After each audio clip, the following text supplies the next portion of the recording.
Fala, alunos do Fredação, bem-vindos ao FredaCast, o podcast do curso Fredação. Hoje a gente vai conversar um assunto muito importante para o vestibular, questões que caem todo ano no Enem, questões que caem todo ano nos vestibulares ao redor de todo o Brasil, relacionadas às questões ambientais no Brasil. Não só as questões ambientais, como também a problemática do saneamento básico, do tratamento de água e as questões hídricas que permeiam aí a problemática não só ambiental, como também infraestrutural no Brasil hoje. E o nosso convidado é o Frank Pavan, que é pós-doutor em meio ambiente. Cara importante, cara letrado, muito inteligente e que vai bater esse papo com a gente. Ele é advogado, engenheiro ambiental e ele também é doutor em engenharia civil. Doutor em engenharia civil, que inclusive é uma excelente habilidade aqui que a gente vai precisar para falar sobre essas questões relacionadas à infraestrutura urbana e pós-doutor em meio ambiente também. Frank, boa tarde. Diga oi aí para os nossos ouvintes.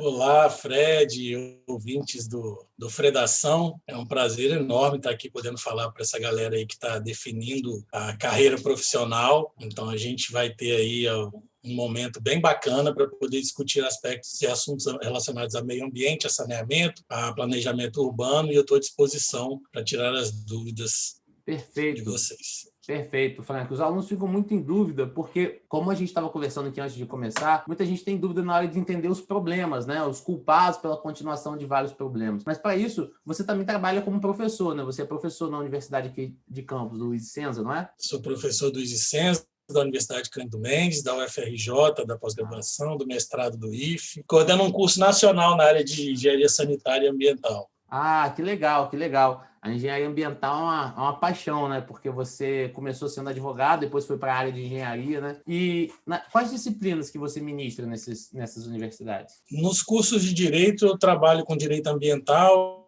história do direito, trabalho monográfico, monografia, né, TCC, que está muito relacionado à redação, à escrita. Sim. Aí nas engenharias eu trabalho com disciplinas voltadas para o saneamento, tratamento de água, tratamento de esgoto, legislação ambiental, porque tanto a engenharia como o direito eu trabalho na área ambiental. Eu sou advogado ambiental e engenheiro ambiental. No doutorado, eu estudei especificamente recurso hídrico e saneamento na COP, na UFRJ. Então, foi uma linha de pesquisa da engenharia civil que é voltada para a água, para recursos hídricos e saneamento. Você costuma observar as questões de saneamento aqui na cidade? A gente está agora na cidade de Campos dos Goytacazes, no Rio de Janeiro. Você observa esses embates? Porque no ano de 2020 a gente teve aprovado aí o marco do saneamento no Brasil e algumas coisas meio gritantes vieram à tona ali como tônica dessa discussão. O Brasil é um país muito pouco saneado. Em que aspectos que você enxerga isso como um problema? Como que isso prejudica uma sociedade? A questão de um saneamento básico ruim ou deficitário ou inexistente?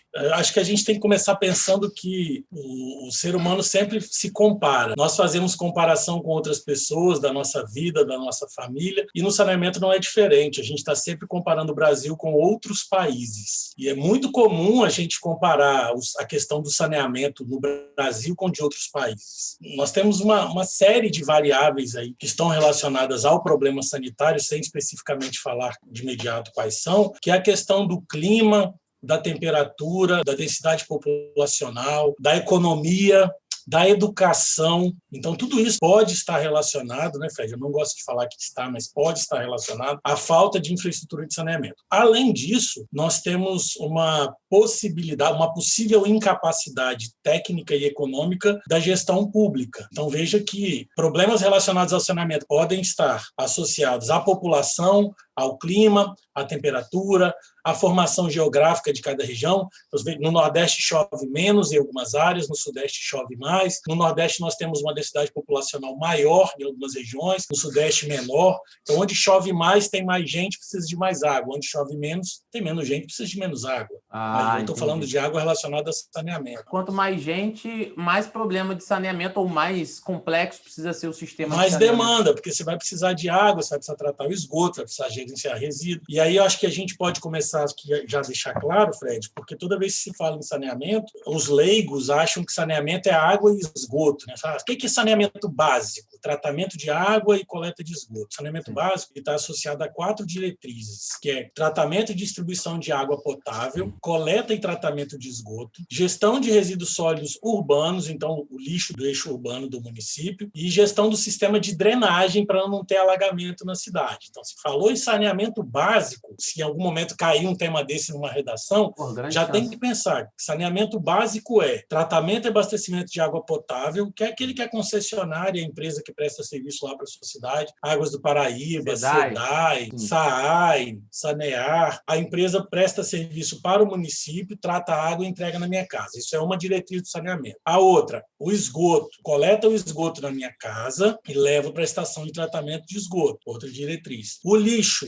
o resíduo. Então, todo o lixo gerado nas nossas casas é gerenciado pelo município ou por uma empresa que ele contrata para prestar o serviço. Em Campos é Vital Engenharia. Municípios, no Rio é a Conlurb, então, que é uma empresa pública que faz a coleta do lixo. E a drenagem urbana, que são estudos técnicos, principalmente para analisar o processo de ocupação das cidades, para quando chover a gente não ter alagamento, para essa água drenar pelo sistema e chegar no rio. No Rio de Janeiro, por exemplo, a gente tem ali a Praça da Bandeira, na Tijuca, a gente tem alguns lugares, tem algumas ruas, Marquês de Olinda, ali em Botafogo, a gente tem algumas ruas que toda vez que chove, elas ficam bizarramente alagadas. Isso no Leblon não acontece, por exemplo, né? Você não vê isso no Ataúfo de Paiva, na Delfim Moreira, na Vieira Souto, em Ipanema você não vê. Então, assim, por que em alguns lugares, você observa, mesmo que sendo lugares de classe média alta, ocorrem esses alagamentos, em outros lugares não, parece que fica tudo bem. Tem a ver com classe social, tem a ver com ocupação? Não tem com classe social, não. Ocupação é uma variável. Tem gente talvez tenha gente demais na Tijuca. Não só a questão populacional, mas como que essas edificações foram construídas. Quando a gente vai construir uma casinha, uma casa que seja, não só um prédio, há um estudo de topografia, de nivelamento do terreno e um projeto de drenagem, porque ali, quando chover, a água vai ter que, pela gravidade, escoar para algum lugar. Quando você ocupa aquela área, a tendência dela é desviar, e se ela não tem para onde desviar, ela vai ficar concentrada no mesmo lugar, então a gente vai ter o alagamento. Essa é uma variável, né? Como as edificações estão sendo construídas, elas vão interferir no escoamento superficial da água. A outra é o seguinte, alguns bairros estão acima da cota do mar ou do rio, então eles estão no nível mais alto,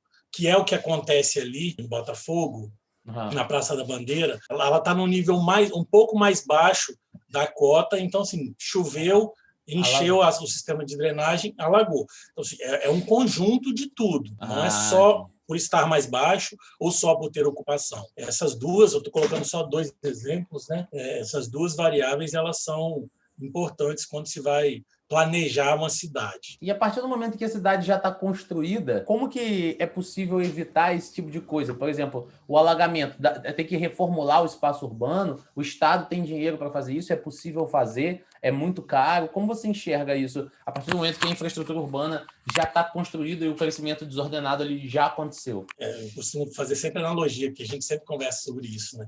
Quando a gente tem uma casa mobiliada, a casa está toda mobiliada com os móveis planejados, todos na parede. Se eu quiser pintar uma parede, eu vou ter que cobrir todos os móveis com pano, com uma lona, para não estragar os móveis. Então, com a cidade já construída, já edificada, a complexidade para isso é muito maior. E a gente tem algumas alternativas. Construir novas galerias, a gente vai ter que fazer buraco, e buraco gera dinheiro, e buraco não gera voto. Aí você perguntou alguma coisa do Estado. Assim, o Estado, Frank, tem dinheiro? Um dos problemas que a gente tem no saneamento é exatamente porque buraco não dá voto.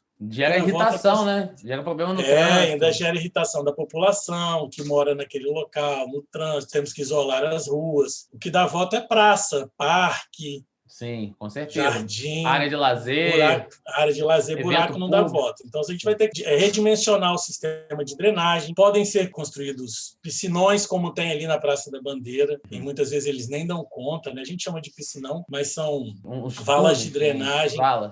São valas de drenagem para poder drenar a água quando o sistema de drenagem for ineficiente, quando ele não conseguir atender a isso. Dinheiro é o dinheiro do saneamento, e agora com o novo marco legal do saneamento, que você falou aí, que é a Lei 14.026, ele vem trazer uma nova orientação. O saneamento vai poder utilizar verba, dinheiro, da gestão de recursos hídricos. Eu vou dar um pulinho aqui lá na água, né, Fred? Claro. Toda pessoa que vai fazer o uso de água bruta, que é aquela água que está lá na natureza, da Sim. cachoeira, do rio, da lagoa, ela deve pagar por essa água. Quem deve Água pagar? bruta é que está na natureza. Toda pessoa. Se você for Ah, fazer um poço que as pessoas chamam de artesiano, né, que na verdade nem sempre é artesiano, em casa, sim. você tem que pagar pela captação da água subterrânea. Entendo. Existem alguns casos que você não precisa pagar, a Se for numa cidade isenção. muito interiorana, assim, às vezes não precisa, né? Não, Mas as normal. exceções são, se você mora numa região que não tem abastecimento de água da prestadora de serviço, você vai poder fazer a captação, principalmente em áreas rurais.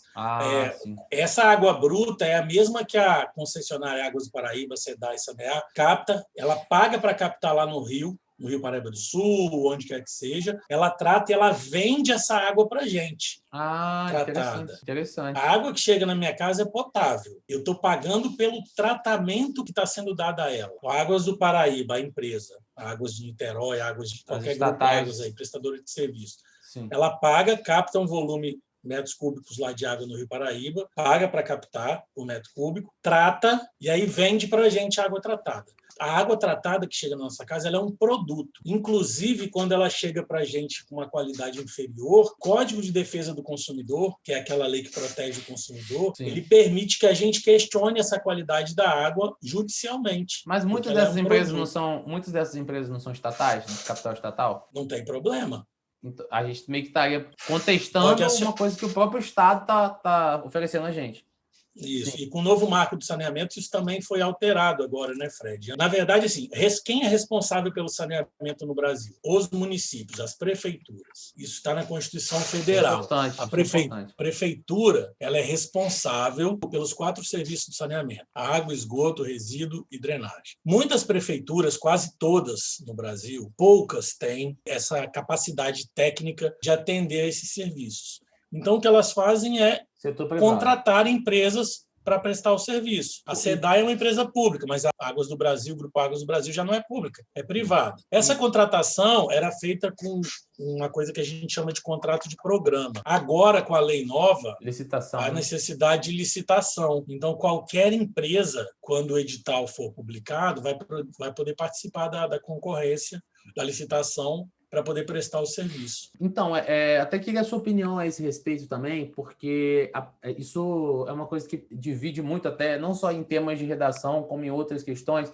né? Aquele velho e chato debate, na minha opinião, né? Chato demais, direita versus esquerda, Estado grande versus Estado pequeno, isso como se fosse uma espécie quase de entregar um grande capital, uma grande quantidade de dinheiro nas mãos desse setor privado, né? Então, pelo que eu li a respeito, vão ser mais de 500 milhões de reais que vão ser disponibilizados para sanear o Brasil, que aparente, para quem não sabe, hoje em dia 45% a 48% do Brasil não é saneado. Então, a gente tem um grande déficit de saneamento. E eu queria entender um pouco de você, como que você enxerga essa parceria público-privada, se ela tem sido nociva ou se ela vai ser frutífera, se ela vai ser positiva. Como que você está enxergando essa questão aí do marco do saneamento e como isso precisa ser feito para que a gente consiga sanear e ter uma dignidade habitacional para todo mundo?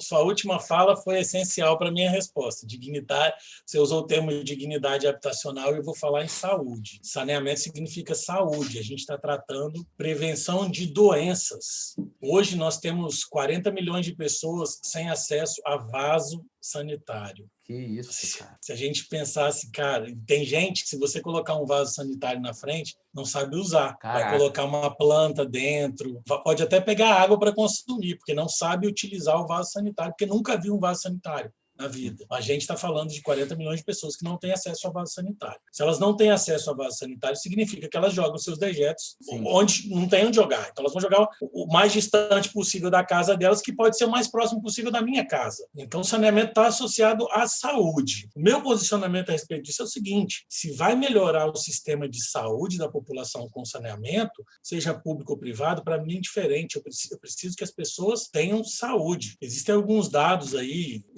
tem uma divergência, né, de que a cada R$1 investido em saneamento, economiza-se de R$4 a R$5 no sistema de saúde, no SUS, relacionado a doenças que a gente chama de DR/SAI, doenças relacionadas a ambiente de saneamento inadequado. Assim, tem muita gente sendo hospitalizada, internada com doenças sanitárias. A gente que vive em grande centro, no eixo urbano, nem tem noção de que isso pode acontecer, né, Fred? Sim. Mas quem está na periferia vive diariamente. Ali, esgoto a céu aberto, né? Vive diariamente. E criança, principalmente, né? Todo mundo aqui foi criança, né? Nós somos crianças. Criança adora uma água, uma vala. Para brincar. E é comum na periferia você ver 2 crianças, 3 brincando lá dentro de um canal de esgoto, achando que é água. Elas colocam água na boca, cospem uma na outra. Então, assim, esse contato direto com esse ambiente pode estar fazendo com que essas crianças tenham aí uma doença sanitária por falta de saneamento, salubridade. Com certeza, questões relacionadas à mortalidade infantil, né? Aumento das endemias, das epidemias aí de Zika, chikungunya, né? Isso provavelmente seria reduzido bastante com esse marco do saneamento, né? Mas até hoje, a gente está agora em 2021, né? E aí, saneamento no Brasil, né? Década de 30, 40, 50, tanto tempo que o Brasil vem crescendo e nada foi feito. O que nos leva a crer que um investimento tão grandioso vai ser feito nesse momento? Você acredita que isso vai entrar em vigor? Né? Algo já está sendo feito a respeito? Como você tem observado essa situação também? É uma luta eterna, né? É uma briga eterna. Se a gente volta na história do saneamento, o que as pessoas faziam lá no passado é o que os gatos fazem hoje. Ninguém quer ficar perto de cocô, ninguém quer ficar perto de xixi. Sim. Você vai colocar o mais longe possível da sua vida, ou em terra, ou joga na água, que na água vai diluir, vai afundar, vai boiar ou vai embora. A gente vem há muitos anos lutando contra isso. Eu acho que, efetivamente, para que isso funcione, para que o marco de saneamento funcione, a gente vai precisar de uma participação coletiva, não só do poder público, porque é muito comum a sociedade cobrar da administração pública a solução dos problemas, mas a sociedade tem que participar dessas soluções. Existem formas de a sociedade participar? Existem formas. O saneamento faz parte de uma política pública. É uma lei que está dentro da política pública de saneamento, que é o Plano Nacional de Saneamento. Existem audiências públicas que nós, cidadãos, podemos participar, podemos questionar, discutir, sugerir, só que muitas vezes, pela própria inércia, no próprio poder legislativo, não é hábito do brasileiro questionar. Você Sim. conhece quantas pessoas que são questionadoras, Fred? Poucas. Ou elas questionam de maneira difusa ou não questionam nada, né? O conformismo traço no brasileiro. E às vezes o questionamento ele é de forma radical, né? Aquela coisa ativista, não atendendo ou sensibilizando aquelas pessoas que precisam compreender a problemática. Sim. Então, eu acho que tem que haver envolvimento da sociedade nas discussões, principalmente porque a gente está falando da nossa saúde. Eu tenho coleta de esgoto em casa e água. Então, assim, tá bom, já que eu tenho, por que eu vou manifestar? Falta empatia. Exatamente. Na questão. Então, tem que haver essa participação social, a participação das empresas prestadoras de serviço e do município. É um trabalho coletivo. Se isso não acontecer, a gente não vai conseguir atender a meta aí da universalização, que o objetivo é universalizar os serviços, é chegar lá nos 99,9%. Só mais uma questão que está aqui me encucando um pouco, que você falou que, sendo responsabilidade dos municípios, dos governos em âmbito regional, a questão do saneamento, e a gente tem um plano nacional de saneamento com o marco de saneamento, como que vai se dar essa conexão do governo federal com os municípios? Isso não é uma questão de autonomia dos municípios? E toda vez que a instância está nos municípios, a coisa é muito mais lenta, devido à falta de verba. Como que isso pode ser possível? Como é uma lei federal, uma política pública federal, todas as políticas públicas federais, elas vêm de uma hierarquia, elas criam uma estrutura de planejamento que os estados e os municípios devem cumprir. Nesse caso do saneamento, nós temos uma estrutura de planejamento federal que o município tem que atender. Então, vejam que, eu digo município, Fred, mas os municípios que não prestam o serviço, que contratam empresas, que são empresas prestadoras de serviço, elas é que têm que atender, mas a competência é do município. Então, até 31 de março desse ano, por exemplo, as prestadoras de serviço elas têm que comprovar, aquelas que estão com o contrato vigente, o contrato em andamento, elas têm que comprovar capacidade técnica e econômica para cumprir aquilo que foi planejado no contrato inicial, para não chegar depois e falar assim, não vou conseguir cumprir com a proposta do contrato. Elas têm até 31 de março. Se elas não comprovarem isso, os incentivos fiscais do governo federal serão cortados. Entendi. E aí vai ficar tudo estagnado de novo. Aí volta, estaca zero, o município está lascado. Literalmente lascado, né? Caramba, que engraçado, né? Porque no Brasil, você vê que é um lugar que a maioria das cidades não foram planejadas, né? Mas em Brasília, suspeito que você não tenha grandes problemas de saneamento, né? A não ser nas cidades satélites que ficam ali em volta. Mas em Brasília em si, uma cidade planejada, você não deve ter nenhum tipo de problema de saneamento, né? Só nas cidades que surgiram naturalmente, correto? Quando você faz planejamento urbano, antes de construir, planejamento, né? Planejamento é pensar antes de construir. Você constrói primeiro a base e depois vai edificando. Ah, sim.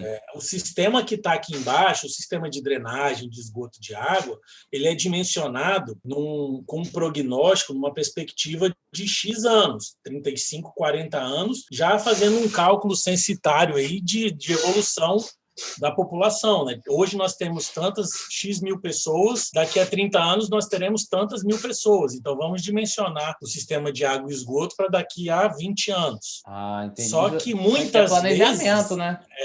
Muitas vezes a ocupação urbana ela acelera mais do que o planejado. Porque, por exemplo, eu estava falando de campos, né? Sim. A gente tem um planejamento urbano, mas de repente apareceu uma indústria, um complexo portuário lá no Açu, que trouxe um volume gigante de pessoas para a cidade, para São João da Barra ou para Campos, que já aumenta o fluxo de uso de água, de geração de esgoto. Já gera uma forte demanda. Qualquer 10 mil habitantes a mais já faz uma grande diferença. A água e esgoto é casamento, né? Você liga a torneira, sai água. Quando saiu água, ela já virou esgoto. Ah, sim, realmente. Ligou a torneira, saiu água. Saiu água, virou esgoto. Ela não é água mais. Caramba. Tanto da pia, como a do chuveiro, como a do tanque, a do vaso sanitário, está tudo ligado na rede de esgoto. As pessoas nem ficam muito refletindo profundamente a esse respeito, né? E aí já entra na própria questão até eu quero discutir com você em outra oportunidade, mas a questão hídrica. Porque quando a gente fala desse consumo doméstico, isso aumenta a necessidade também, não só na questão do saneamento, mas da captação, né, do serviço de tratamento, e acaba saturando um pouco o sistema. É isso que você quer dizer, quando ocorre um aumento repentino da população assim, de um local. É uma bola de neve, né, cara? É cuspir para cima, como diz o outro. A água que você está usando na sua casa, para tudo, veio da estação de tratamento de água. A água que a estação de tratamento de água está tratando veio do rio, da lagoa, da água subterrânea. Então, assim, recircula. O seu esgoto era água, ele virou esgoto, foi para a estação de tratamento de esgoto, vai ser tratado, virar água e vai ser lançado na natureza tratado. Ou vai ser reusado, que é água de reuso. E o que é água de reuso? Água de reuso é a água que saiu da estação de tratamento de esgoto. Ah, entendi. O esgoto chega na estação, ele é tratado, porque ele tem que ser ou lançado na natureza, tratado. Existe uma resolução do CONAMA 430. Aí vem a parte da química, da bioquímica, né? Os parâmetros físico-químicos e biológicos que devem atender aquele esgoto para ele ser lançado, tratado na natureza. Ou você reusa aquela água. Esse também, eu acho que pode ser uma pauta para um outro dia aí, que a água de reuso, ela não é... Assim, a gente no Brasil não acredita muito, né? Não é para beber, não. Não é para beber, não. Ah, entendi. Para beber é só a potável que sai lá da estação e chega na nossa casa. A água de reuso pode ter outros tipos para outros fins menos irrigação, talvez? Exigentes. Irrigação, para lavar jardim, lavar praça, industrial. E no Brasil a gente não acredita muito, né? Assim, a gente tem nojo. Não, eu acho que é natural, né? Isso é uma coisa que precisa ser explicada detalhadamente para as pessoas. Mas né? Isso porque também a gente tem água em abundância, porque se a gente não tivesse água em abundância, é a melhor alternativa. O novo marco de saneamento está trazendo bastante essa discussão de incentivo a reuso de água. Que legal, que legal. Que pode ser feito em casa, né, Fred? Na máquina de lavar, você pode pegar a água lá e lavar outras coisas, né? Pode lavar calçada, né? Lugares até jogar no vaso mesmo, para dar descarga. Aí isso ia requerer um certo sistema, né? Você não vai pegar na mão e... Não, sim. Estou dizendo que... É possível. Mas dá para fazer, né? Deve dar para fazer algum sistema de aproveitamento de canalização nesse sentido. Mas sobre agora... Muito interessante as informações que você traz, Frank, porque tem muitas coisas que a gente nem tinha parado para pensar. Mas eu queria agora, para a gente encerrar o nosso papo sobre a questão do saneamento, eu queria que você fizesse um bate-bola comigo sobre os principais problemas que você enxerga, em forma de tópico, os principais problemas, a possível solução para esses problemas na área do saneamento e a sua opinião sobre isso. O que você acha que são os principais problemas do saneamento hoje no Brasil, assim, objetivamente, e o que você acha que seria a resolução perfeita para isso? Principais problemas, vou colocar numa ordem hierárquica, tá? Assim, de de cima para baixo. importância, de cima para baixo. Falta de capacitação técnica de profissionais prestadores de serviços na área sanitária. Não necessariamente engenheiro ambiental ou sanitário. Pode ser qualquer profissional químico, engenheiro sanitário, engenheiro civil, que se especialize na área. Então, falta de capacitação técnica é um problema. Outro problema que é muito importante, em muitos estados o valor que é cobrado pela tarifa, pelo serviço, é menor do que o que se recebe. Você paga R$ 5 para... Estou dando um exemplo, tá? No metro cúbico de água e gasta para tratar R$ 10. Vai chegar uma hora que você não vai ter dinheiro para tratar e o tratamento vai ser mal feito. Entendi. Você vai ter um serviço mal prestado, na verdade, né? Seria, o culpado por isso seria a má gestão. A má gestão das empresas estatais de tratamento de água. Não das empresas estatais, das empresas que prestam serviço e do município. Que pode ser uma empresa privada que presta serviço para o município. Das empresas no geral, seja ela pública ou privada. Dos prestadores de serviço de saneamento. Vamos colocar assim, que fica mais privado ou público. Então, assim, o problema é a falta de capacitação técnica dos operadores das estações de tratamento. O valor da tarifa em alguns estados é menor do que o valor que eles recebem. Isso é uma questão logística. Participação da sociedade é extremamente importante. A sociedade parece um pouco alheia nesse momento para você. É omissa, totalmente omissa. Muitas vezes por conta da falta de as ocupações desordenadas, porque tem que explicar um pouquinho isso, porque quando você fala em tratamento de esgoto, por exemplo, existem várias tecnologias para tratar esgoto. E quando a gente dimensiona uma estação de tratamento, existem variáveis como, por exemplo, eu preciso saber clima, se tem espaço para tratar, para quantas pessoas são, qual é o tipo de esgoto. E isso vai me dizer qual é a tecnologia que eu uso. Então, às vezes, eu preciso de um tratamento gigante, com um tamanho físico enorme, mas numa cidade que eu não tenho espaço. Eu tenho que construir longe da cidade, gastar energia para bombear esse esgoto. Com problemas de favelização e esse crescimento das periferias, com certeza isso acaba se tornando um problema, né? Com a população periférica, a ocupação desordenada nas periferias, né? Então, exige a política habitacional também, né? Também, aí é outro problema, a integração das políticas públicas. Se você chega numa comunidade lá na Rocinha, no Rio, você vai ver que tem lixo para todo lado. É culpa só da população que joga o lixo? Também é culpa da população que joga o lixo, mas você não tem acesso. O caminhão do lixo não consegue chegar lá para coletar aquele lixo. Perfeito. Muitas vezes a Conlub ela tem umas motos com uma carrocinha atrás que eles saem entrando nas vias para poder conseguir coletar o lixo que eles não têm acesso com o caminhão. Então, assim, a ocupação desordenada é um problema grave no Brasil. Perfeito. Justamente porque a gente tem uma política de habitação falha. O problema acaba, né, de participação da população já é a própria solução, já é a própria participação da população. E o que você vê como possibilidade para resolver isso e a sua opinião acerca dessas problemáticas? Eu acho que é integração das políticas públicas de água, Política Nacional de Recursos Hídricos, com o plano diretor do município, né, no Estatuto da Cidade, onde tem metrópole, Estatuto da Metrópole, com um plano de saneamento. Perfeito. Então, com Política Nacional de Meio Ambiente, integrar essas políticas públicas, acho que é a solução. Perfeito, perfeito. Excelente, Frank. Quero te agradecer demais. Já temos todo o universo de informações, argumentos que a gente precisa para escrever uma excelente redação sobre isso. Inclusive, isso é um tema que vem ameaçando a gente de cair no Enem há muitos anos e, finalmente, ano passado, com o marco do saneamento, isso virou uma questão muito central. Até porque a gente vive uma grande problemática de pobreza, de problemas habitacionais no Brasil, e isso começou a ser muito discutido, até por conta do aumento de algumas doenças epidêmicas. Então, isso acaba se tornando uma questão muito importante para a gente. Eu quero te agradecer pela sua participação. Obrigado. Você participa, para encerrar, alguma comunidade no Instagram? Você gostaria de divulgar alguma página sua ou o seu próprio perfil do Instagram para que as pessoas sigam? Meu perfil no Instagram é @frankpavan, FRANKPAVAN, @frankpavan. E eu estou sempre publicando material da minha área, né, conteúdos da minha área, da área ambiental, da área sanitária, e alguns cursos também que eu acabo divulgando lá. Então, bacana. Eu quero convidar todo mundo para conhecer @frankpavan. Show de bola, meu amigo. Então, é isso. Tamo junto. Muito obrigado por participar. Valeu, galera que acompanhou o podcast. Obrigado, Fred. Tamo juntão. Até a próxima. Beijo para vocês.